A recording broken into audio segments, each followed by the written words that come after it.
Hi friends, అందరికీ నమస్తే. ఇప్పుడు మీరు ఆల్రెడీ తమిళ చూసి ఉంటారు. మన లదాఖ్ ట్రిప్ ఖర్చు వచ్చేసి 1,00,000 అని చెప్పి, అలాగే ఫుల్ డీటెయిల్స్ మన లదాఖ్ ట్రిప్ అని నేను మీకు ఈ వీడియోలో అయితే మన లదాఖ్ ట్రిప్కు పోవడానికి ఎట్లా పోతే మంచిది ఏందనేది అయితే కొన్ని సజెషన్స్ ఇద్దాం అనుకుంటున్నా. సరే, అది మీరు ఆల్రెడీ ప్లాన్ వేసుకోవచ్చు అండ్ మనం కూడా ఒక నిమిషం అయితే చెప్దాం అనుకుంటున్నా. ఇంకా అలాగే ఏంటంటే మన లదాఖ్ ట్రిప్ ఖర్చు ఎంత వచ్చిందో, అసలు ఏ విధంగా వచ్చింది అనేది కూడా చెప్తా. 1,00,000 అయితే రాలే, కొంచెం అటు ఇటు కొంచెం డిఫరెన్స్ వచ్చింది 1,00,000 దగ్గరికి, అండ్ అది కూడా చెప్తా. అండ్ అంతకంటే ముందు ఏంటంటే చాలామంది అయితే బండి మాడిఫికేషన్కి అయితే ఎంత అన్నా అని మన వాళ్ళు అయితే కామెంట్ పెడుతున్నారు. ఎక్కడ చేపిస్తే బాగుంటుంది ఏందనేది కూడా అడుగుతున్నారు. కాబట్టి వాళ్ళ కోసం స్పెషల్గా ఒక 5-10 నిమిషాల వీడియో చేద్దాం అనుకుంటున్నా. అది నెక్స్ట్ వీడియోలో అయితే వస్తుంది మ్యాక్సిమం అయితే. అండ్ మనం ఎక్కడి నుంచి పోయినాం, మనకు ఎట్లా ఖర్చు వచ్చింది, పెట్రోల్కి ఎంత అయింది, మన తిండికి ఎంత అయింది ఏందనేది అయితే మొత్తం చెప్తా. ఖర్చు అనేది లాస్ట్కి చెప్తా. ఫస్ట్ మనం ఎట్టించి పోయినాం అనేది చెప్పిన తర్వాత మీరు ఎట్లా పోతే బెస్ట్, అండ్ అది చెప్పిన తర్వాత ఖర్చు ఎంత ఏందనేది మొత్తం చెప్తా. ఫస్ట్ ఇంటి దగ్గర నుంచి మొదలు పెడితే మనం హైదరాబాద్ పోయినాం. హైదరాబాద్లో మనకు కావాల్సిన సామాన్లు, బకెట్స్ అని ఒక 2 క్యాన్లు తీసుకున్నాం. ఒకటి కూల్ వాటర్ క్యాన్, ఒకటి అండ్ నార్మల్ వాటర్ క్యాన్ ఒకటి తీసుకున్నాం. ఇంకా ఏమైనా అవసరం ఉన్నాయి అయితే తీసుకున్నాం. కొన్ని మనాలిలో తీసుకున్నాం. అవి కూడా అక్కడికి దగ్గర పోయినాక చెప్తా ఉంటా అక్కడ ఏమేమి తీసుకున్నాం ఏందనేది కూడా. కావాల్సిన వస్తువులు అయితే తీసుకున్నాం అనమాట. ఇంకేమైనా లేనివి ఉన్నాయని కూడా మేము ఆల్రెడీ సపరేట్ వీడియో చేస్తూనే ఉన్నా. ఒక మ్యాగీస్ అని, బ్రెడ్ ప్యాకెట్స్ అని, జామ్స్ అని తీసుకున్నా. అండ్ మన జాగ్రత్తలు మీరు కొంచెం అందరూ ఫస్ట్ కాంచి చూసిన వాళ్ళకైతే తెలిసి ఉంటుంది మ్యాక్సిమం మనం ఏమేమి తీసుకున్నాం ఏం కథ అనేది. అండ్ ఎవరైతే ఇప్పుడు ప్రజెంట్ కొత్తగా చూస్తున్నారో వాళ్ళకైతే తెలియదు కాబట్టి కొంచెం క్లారిటీ కోసం ముందడికి పోతే అర్థమైపోతుంది. అండ్ ఇంకా కొత్తగా చూస్తున్నట్టయితే సబ్స్క్రైబ్ కూడా చేసుకోండి, వీలైతే షేర్ కూడా చేయండి. షేర్ చేస్తే మనకు సపోర్ట్ చేసిన వారు అవుతారు.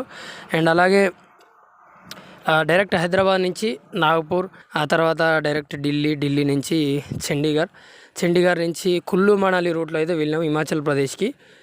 నేను వెళ్ళే రూట్ చెప్తున్నా, అండ్ మీరు ఎట్లా వెళ్తే బెస్ట్ అనేది కూడా చెప్తా. అయితే కుల్లు మనాలిలో మనం అక్కడికి పోవడానికి దగ్గర 10 నుంచి 12-13 రోజులు దాకా పట్టింది కావచ్చు.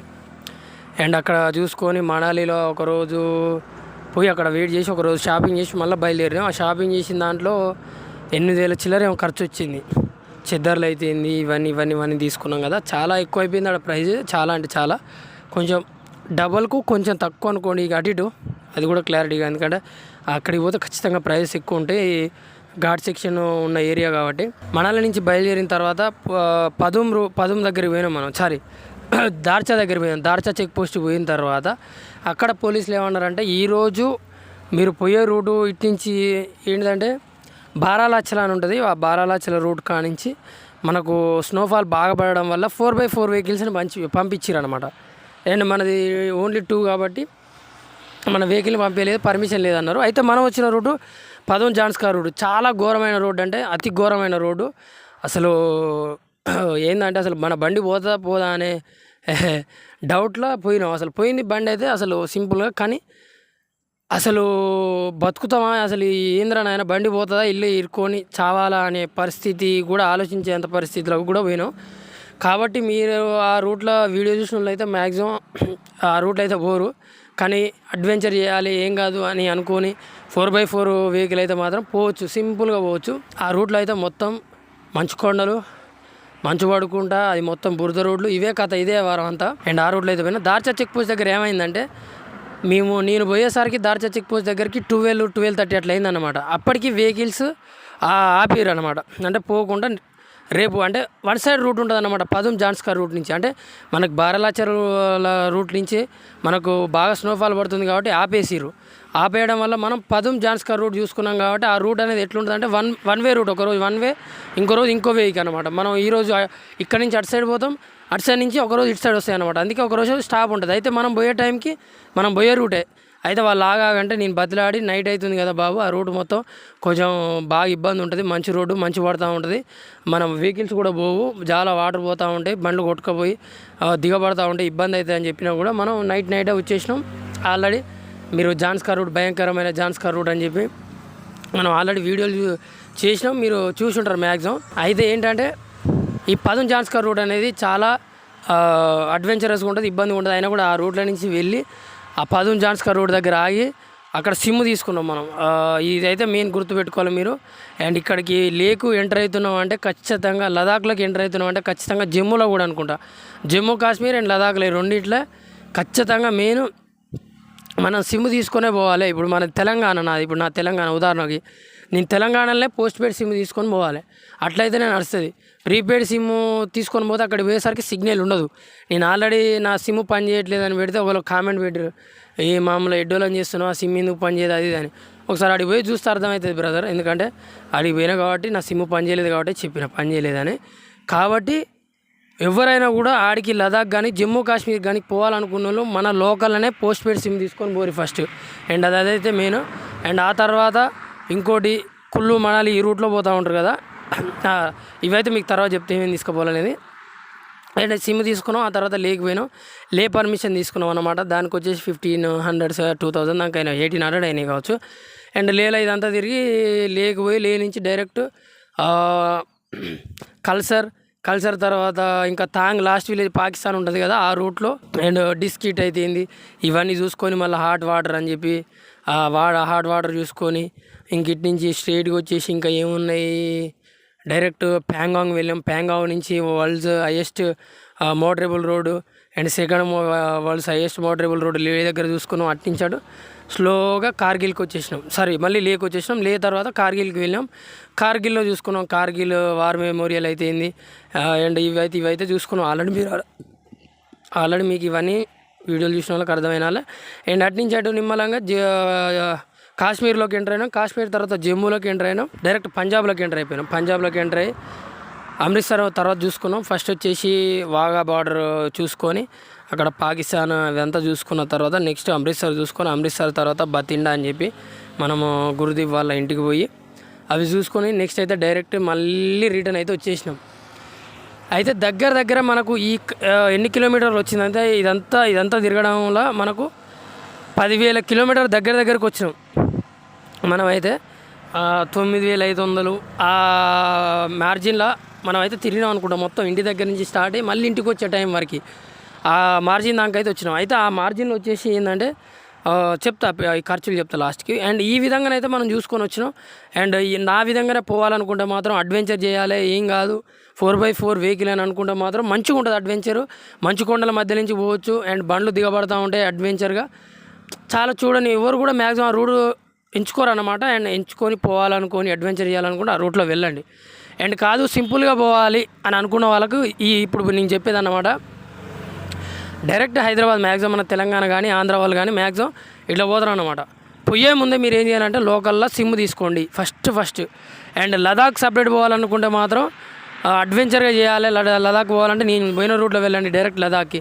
లేదు అడ్వెంచర్ కాకుండా మేము ఈ హిమాచల్ ప్రదేశ్ జమ్మూ కాశ్మీర్ కొద్దిగా కవర్ చేయాలనుకుంటే మాత్రం నేను ఇప్పుడు చెప్పే రూట్ మాత్రం సజెషన్ చేస్తున్నాను అన్నమాట. అండ్ ఫస్ట్ అయితే మీరు ప్రీపెయిడ్ సిమ్ అయితే పోస్ట్ పెయిడ్ సిమ్ అయితే మీరు ఎక్కడైతే లోకల్ ఉంటారో మీ లోకల్ ఏరియాలలోనే పోస్ట్ పెయిడ్ సిమ్ తీసుకోండి. అది తెలంగాణ మొత్తంలో మన స్టేట్లో అన్నమాట. అయితే మీరు తీసుకోవడం వల్ల లోకల్ ఇస్తారు, అడిగి పోతే మాత్రం పోస్ట్ పెయిడ్ సిమ్ ఇయ్యారు, నార్మల్ సిమ్ ఇస్తారు. మళ్ళీ అది అక్కడనే పని చేస్తుంది. అండ్ అక్కడి నుంచి మళ్ళీ బయటకు వస్తే పని చేయదు. అండ్ కొంచెం సిమ్ సిగ్నల్ ప్రాబ్లమ్స్ కూడా ఉంటాయి అన్నమాట. ఇక్కడ మీరు సిమ్ములు తీసుకోండి. ఇంకా అలాగే మన దగ్గరనే బెడ్షీట్స్ తీసుకోండి, ఎందుకంటే అక్కడ చాలా వాతావరణం అనేది కూల్గా ఉంటుంది, చాలా ఇబ్బంది ఉంటుంది వెదరు. ఇది మాత్రం ఖచ్చితంగా చూసుకోవాలి. దొరుకుతాయి, అన్నీ దొరుకుతాయి, కానీ రేట్లు మాత్రం విపరీతంగా ఉంటాయి. అందుకే తీసుకొని మీరు హైదరాబాద్ నుంచి బయలుదేరి డైరెక్ట్ మీరు ఎట్లా వెళ్తారంటే మన వెహికల్లో పోయేదైతేనే నేను చెప్తున్నా. అండ్ బైక్స్కి కూడా కొంచెం సంబంధించి ఉంటుంది. మన వెహికల్ అయితే ఏంటంటే ఇల్లులో క్యాంపర్ చేసుకుంటూ ఉంటాం కాబట్టి ఈ వెహికల్కి సంబంధించిన ఖర్చులు ఇట్లా చెప్తున్నాను అన్నమాట. బైక్ కూడా పోవచ్చు. అండ్ హైదరాబాద్ నుంచి స్టార్ట్ అయ్యి నెక్స్ట్ నేను పోయిన విధంగానే నాగ్పూర్, ఇంకా అలాగే ఢిల్లీ తర్వాత డైరెక్ట్ మీరు ఎటు పోవాలంటే జమ్మూ కాశ్మీర్ చండీగఢ్ నుంచి శ్రీనగర్ రూట్ తీసుకోవాలన్నమాట. అండ్ మనకు చండీగఢ్ పోకముందుకే లుధియానా వస్తుంది అనుకుంటా. లుధియానా రూట్ నుంచి శ్రీనగర్ పోవాలి. యాక్చువల్గా ఢిల్లీ తర్వాత నుంచి చండీగఢ్ రూట్లో లుధియానా రూట్ తీసుకొని శ్రీనగర్ రూట్లో వెళ్తే మనం జమ్మూ అండ్ కాశ్మీర్ 2 కవర్ అయిపోతాయి. సోనమార్గ్ అయితే ఫస్ట్ వస్తుంది. అండ్ ఈ సోనమార్గ్ నుంచి చూసుకుంటూ కార్గిల్ చూసుకోవచ్చు. ఈ వార్ మెమోరియల్ అని ఈడ మాత్రం లొకేషన్స్ చాలా అద్భుతంగా ఉంటాయి. ఇవైతే అన్నీ చూసుకోవచ్చు. మన వీడియోలలో ప్రతి ఒక్కటి చూస్తే ఎక్కడెక్కడ లొకేషన్ ఏం చూసుకోవాలనేది ప్రతి ఒక్కటి అర్థమైపోద్ది. అండ్ ఆ తర్వాత డైరెక్ట్ లేక్ ఎంటర్ అయ్యి లేలో మొత్తం చూసుకొని, లేలో కూడా మనకు గోంప అని అండ్ ఓల్డ్ మొనస్ట్రీస్ ఉంటాయి అన్నమాట, చాలా బాగుంటాయి. అవి చూసుకొని డైరెక్ట్ థాంగ్ విలేజ్, పాకిస్తాన్ మన ఇండియాని ఆక్యుపై చేసిన ఒక 3 ఊర్లు ఉన్నాయి, థాంగ్ ఒకటి అండ్ ఇవైతే ఉన్నాయి అన్నమాట. ఇవి చూసుకోవచ్చు. ఈ తర్వాత ప్యాంగాంగ్ ఇవన్నీ చూసుకొని నిమ్మలంగా రావచ్చు. అండ్ ఇట్లా తిరిగి మళ్ళీ direct world's highest motorable road చూసుకొని హాన్లీ నుంచి డైరెక్ట్ మీరు హిమాచల్ ప్రదేశ్లోకి ఎంటర్ అయిపోయి సిమ్లా, ఇంకా పోతే సిస్సు, మనాలి, ఈ కుల్లు ఇవన్నీ చూసుకొని కూడా సిమ్లాకి పోవచ్చు. ఇట్లా నెంబర్ 1 ఉంటుంది అన్నమాట రూట్. యాక్చువల్ ఇట్లనే రావాల్సి ఉంటే నేను ఇట్లా పోయి సిమ్లా మిస్ అయిపోయినా, ఇవన్నీ మిస్ అయిపోయినా. అసలు టకటక లదాఖ్ చూసుకొని మళ్ళీ కిందికి వస్తాం అనే ఆలోచనతో మిస్ అయిపోయింది. అండ్ మీరైతే ఈ రూట్ తీసుకొని ఇట్లా పోతే ఏమైందంటే బండి పోకుండా రూట్ బాగుంటుంది, రిస్క్ ఉండదు, ఫ్రీగా వెళ్ళిపోవచ్చు. ఈ రూట్లో ఏమైందంటే మీరు జాన్స్కర్ రూట్ అయితే అసలు దరిద్రంగా ఉంది, ఘోరంగా. మీరు ఆ రూట్లో అయితే అసలు వెళ్ళలేరు, అసలు వెళ్ళలేరు, చాలా ఇబ్బంది పడతారు. అండ్ నాకు తెలిసి నెక్స్ట్ 1 year 2 years కల్లా రోడ్ అయితే అవ్వచ్చు మ్యాక్సిమం, ఎందుకంటే మనం పోయే టైంకి వర్క్స్ నడుస్తున్నాయి. అండ్ ఈ విధంగా ఈ వరకు అయితే ఇట్లుందన్నమాట. అండ్ ఖర్చు విషయానికి వస్తే నేను మీకు నోటు కూడా పెడతా ఉంటా, ఇట్లా వచ్చింది ఖర్చు ఏందనేది. అయితే ఖర్చుకు వచ్చేసరికి మన బండి మొత్తం ఇంటి దగ్గర నుంచి మొదలు పెడితే అండ్ మళ్ళీ ఇంటికి వచ్చేసరికి దగ్గర మనకు 18 ఫుల్ ట్యాంకులు పట్టిందన్నమాట. 18 ఫుల్ ట్యాంకులు అంటే అలా నుంచి ఒక ఫుల్ ట్యాంక్ తీసేస్తున్నా, ఎందుకంటే నార్మల్గా యావరేజ్గా చేస్తున్నాను అనమాట. ఒక ఫుల్ ట్యాంక్ తీసేస్తే చేద్దాం. అండ్ మనం ఒక్కొక్క ఫుల్ ట్యాంక్ నేను యావరేజ్గా వచ్చేసి 3400 వేసిన అనమాట. ఒక్కోసారి 3500 పట్టింది, ఒక్కోసారి 3300 పట్టింది, అట్లా యావరేజ్గా మధ్యలో వేసిన. ఇంకా అలాగే మన 16-17 ఫుల్ ట్యాంకులకు 18 ఫుల్ ట్యాంకులలో 17 ఫుల్ ట్యాంకులకు లెక్కేస్తున్నాం. అండ్ యావరేజ్గా 3400 వేస్తున్నాం. మన బండి వచ్చేసి ఒక దగ్గర 600, ఒక దగ్గర 650 అట్లా ఇచ్చింది అనమాట. ఎందుకంటే మనము ఇక్కడ నుంచి మన హైదరాబాద్ నుంచి స్టార్ట్ అయిన కాడి నుంచి మనం ఢిల్లీ అయితేంది, ఢిల్లీ, చండీగఢ్, ఇక చండీగఢ్ అంటే ఇక పంజాబ్ వరకు రూట్లు మొత్తం స్ట్రేట్గా ఉన్నాయి. ఇక ఎప్పుడైతే హిమాచల్ ప్రదేశ్ ఎంటర్ అయిపోయినామో మళ్ళీ లదాఖ్, జమ్మూ కాశ్మీర్ దిగొచ్చి మళ్ళీ పంజాబ్ ఎంటర్ అయినాక కూడా మనకు మొత్తం ఘాట్ సెక్షనే, పైకి ఎక్కడం, గుట్టలు పుట్టలు. ఆడ మాత్రం మైలేజ్ కొట్టేసింది, అసలు ఘోరంగా మైలేజ్ అయితే చాలా విపరీతంగా కొట్టేసింది. ఆ విధంగా అయితే అయిపోయింది అనమాట. అందుకోసం యావరేజ్గా 600 వేసిన. 600కి వేస్తే ఈ 17 ఫుల్ ట్యాంకులకు వచ్చేసి 57,400 చిల్లర అయిందనమాట. అయితే మనకి 17 ఫుల్ ట్యాంకులకు పెట్రోల్ మనం 3400 యావరేజ్ చేసినాం. అండ్ ఒక ఫుల్ ట్యాంక్ అయితే తీసేసినాం. దీనికి దానికి మొత్తం వచ్చేసి 57,600 ఆ టైప్లో వచ్చింది అనుకుంటా, అంతే. అండ్ ఇంకోటి వచ్చేసి నెక్స్ట్ మనం చూసుకుంటే మేమిద్దరం మనసులో పోయినాం. నాతోటి ఇంకో అబ్బాయి వచ్చింది కదా మనోడు రాఖీ అని చెప్పి, ఆయనే. మా ఇద్దరికి వచ్చేసి అయితే ఫుడ్ ఖర్చు వచ్చేసి 20,000 అయింది ఖర్చు. ఎందుకంటే మ్యాక్సిమం మేము పోయింది 2 నెలల మీద ఒక 2-3 రోజులు ఎక్కువనే ఉన్నాం అనుకుంటా. 2 నెలలకు వచ్చేసి 20,000 ఖర్చు వచ్చింది ఫుడ్కు. ఇంకా అలాగే మనం మన బండిలోనే వండుకున్నాం. గ్యాస్ అక్కడక్కడ ఒక కొత్త గ్యాస్ తీసుకున్నాం, మ్యాగీ డబ్బా తీసుకున్నాం. ఎగ్స్కి అని చెప్పి హిమాచల్ ప్రదేశ్లో అయితే విపరీతమైన రేట్లు, కూరగాయలకు కానీ అండ్ వెజిటేబుల్స్కి, మన ఎగ్స్కు, ఇంకా చాలా ఇవన్నీ తీసుకున్నాం కదా, చిల్లర ఇవన్నీ మనం లెక్కలు చేసుకుంటూ అన్నీ విడివిడిగా చెప్పలేం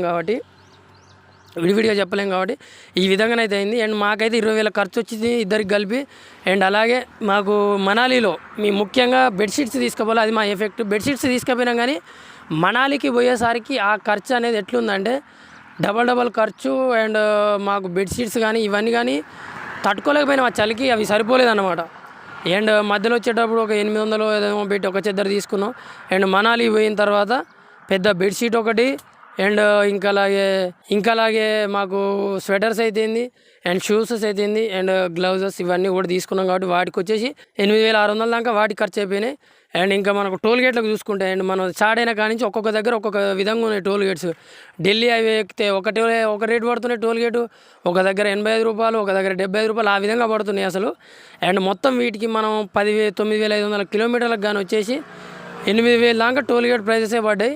అండ్ ఇంకా వచ్చేసి తర్వాత కొంచెం బయట ఫుడ్ అని ఇదని అదొకటి ఇదొకటి కొన్నాం. అండ్ మన కీ చైన్స్ అని, ఇంకా అలాగే మన బండికి ఇదొకటి కొన్నాం కదా, బయట ఖర్చు అవి వచ్చేసి 5,000 దాకా అయిపోయినాయి.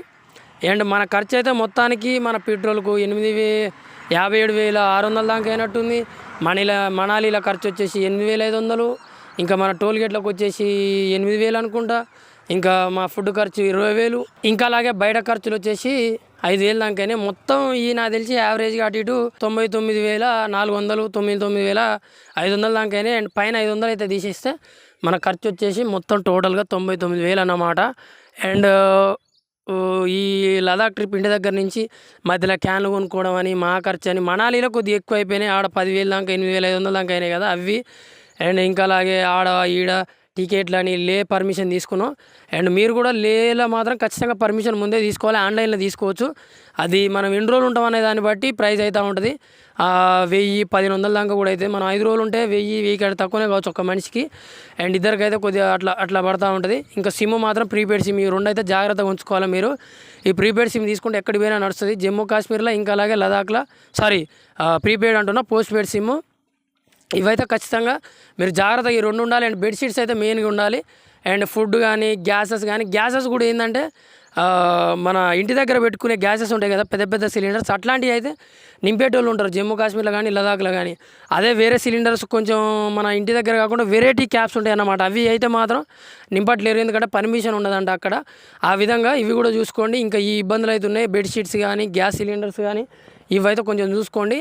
అండ్ ఆ తర్వాత మీకు ఎక్కడికి పోయినా కూడా మీకు దొరుకుతాయి షెల్టర్స్, మీకు క్యాంపింగ్ చేయడానికి దొరుకుతాయి, ఇంకా హోటల్స్ దొరుకుతాయి, ప్రతి ఒక్కటి చాలా. ఎందుకంటే టూరిజం ప్లేస్ కాబట్టి అడుగున టూరిస్ట్ వాళ్ళు రూమ్స్ ఉన్నాయి, అన్నీ అవైలబుల్గా ఉన్నాయి, ఏమి ఇబ్బంది లేదు.